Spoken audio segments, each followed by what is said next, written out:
नमस्कार दोस्तों। आज हम कबीरदास जी के जीवन के बारे में कुछ ऐसी घटनाएं बताएंगे। खासकर एक घटना जो आप YouTube पर सोशल मीडिया पर देखेंगे आपको मिल जाएगी, लेकिन पता नहीं क्या बात है, हम जो बात कहते हैं उसका लोग विरोध करना शुरू कर देते हैं। वो इसलिए क्योंकि हम और समाज से हैं। मैं आज कबीरदास जी के बारे में बात करने से पहले बता दूं कि जितनी वाणी कबीरदास जी की, संत कबीरदास जी की, भक्त कबीरदास जी की गुरु ग्रंथ साहब जी में है, इतनी शायद उनके अपने ग्रंथों में भी ना हो। इसलिए जब हम गुरु ग्रंथ साहब जी को सी झुकाते हैं तो समझ लीजिए हम कबीरदास जी को भी झुकाते हैं। गुरु ग्रंथ साहब जी में कबीरदास जी को भगत के रूप में लिया गया है, संत के रूप में लिया गया है, और थे भी संत और थे भी भगत। बहुत पहुँचे हुए संत थे कबीरदास जी। अब इनके जीवन के बारे में दो घटनाएं ऐसी हैं जिनको ये लोग जो कबीरदास जी को पंथ को मानते हैं, जो चलाते हैं, वो इन बातों को मानने को राज़ी नहीं। हम आज जो बताएंगे, कबीरदास जी का एक ग्रंथ है कबीर बीचक, उसमें उनके जन्म के बारे में बताया गया है और उसकी मैं आप इसके वीडियो के साथ कॉपी पेस्ट भी कर दूंगा। उसमें बताया गया है कि कबीरदास जी का जन्म एक विधवा नारी की कोख से हुआ।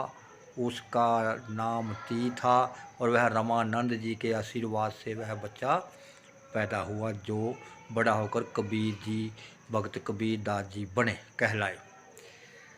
और उनको पालने वाला नीरू और निम्मा दो जुल्हा थे जो मुस्लिम समाज से थे, और मुस्लिम समाज के अनुसार ही उस बच्चे का लालन पालन किया गया और नामकरण किया गया। नाम रखा गया कबीर, क्योंकि कबीर शब्द जो है यह एक अरबी भाषा का शब्द है। कबीर जी का जन्म आपको पता ही है 1398, और जो उनका अंतिम टाइम था वो 1518 ही माना गया है। अब इनके जीवन की बहुत ऐसी घटना, एक घटना ऐसी है जिसको लोग खासकर नहीं सुनने को तैयार, लोगों को बहुत ज़्यादा दिक्कत आती है। और यह बात जो मैं बताने वाला हूँ, यह बात YouTube पर भरी पड़ी है साहूकार और कबीरदास जी की।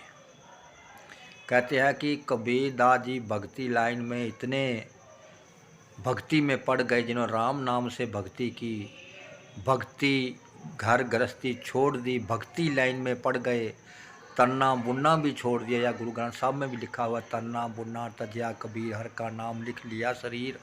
यानी कि तन्ना बुनना भी भक्त कबीरदास जी ने छोड़ दिया और वह साधुओं की सेवा, खिलाने पिलाने में और भक्ति में लग गए। उनके घर जो भी साधु आता था, कितने भी आ जाते थे, उनको खिलाते थे। जब आदमी कोई भी है, जब घर में राशन नहीं होगा, काम धंधा नहीं करेगा, राशन नहीं होगा, तो घर में कमजोरी तो आ ही जाएगी।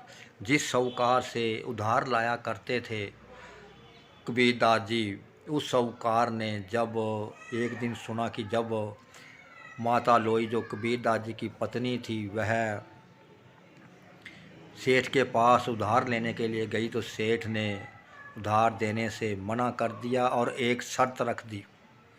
और वह शर्त क्या है, वह आप YouTube पर देख सकते हैं। तो वह शर्त कबीरदास जी की पत्नी लोई ने कबीरदास जी को बताई। तो कबीरदास जी ने कहा, तुमने मेरे को पहले क्यों नहीं बताया। तो ऐसा उसमें कहा गया है कि कबीरदास जी खुद कबीर जी की पत्नी और कबीरदास जी सेठ जी के पास गए थे।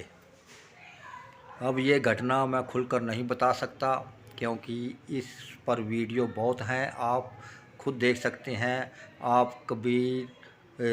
आप सर्च कर लीजिए गूगल पर, कबीरदास जी की पत्नी और साहूकार, या कबीरदास जी की पत्नी और सेठ की कहानी आप सर्च कर लीजिए, आपको पता चल जाएगा। बस फिर भी मेरे से बोलने में कोई गलती हो गई हो तो क्षमा करना। नमस्कार।